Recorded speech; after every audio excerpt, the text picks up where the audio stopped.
Hello તાલીમાર્થી મિત્રો, અંગ્રેજી ભાષાના શબ્દ શીખવાનો આજ 39મો દિવસ છે. તો ચાલો શબ્દ શીખીએ. આજનો પહેલો શબ્દ છે નેગ્લેક્ટ. તેનો સ્પેલિંગ છે NEGLECT. નેગ્લેક્ટ એટલે અવગણવું. ઉદાહરણ તરીકે, ડોન્ટ નેગ્લેક્ટ યોર રિસ્પોન્સિબિલિટી. તમારી જવાબદારીઓ અવગણશો નહીં.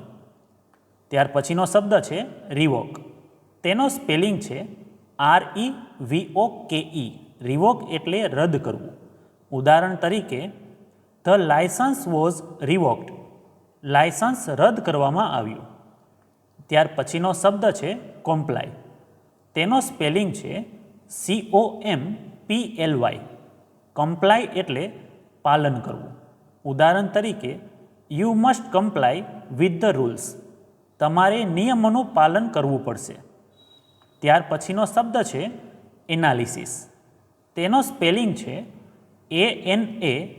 ANALYSIS. એનાલિસિસ એટલે વિશ્લેષણ. ઉદાહરણ તરીકે, perform a stress analysis on the beam. Beam પર તણાવ વિશ્લેષણ કરો. ત્યાર પછીનો શબ્દ છે કેપેસિટી. તેનો સ્પેલિંગ છે CAPACITY. કેપેસિટી એટલે ક્ષમતા. ઉદાહરણ તરીકે, the battery has a high capacity. બેટરીની ક્ષમતા વધુ છે. તો મિત્રો, આજે શીખેલા 5 શબ્દો આ રીતે હતા.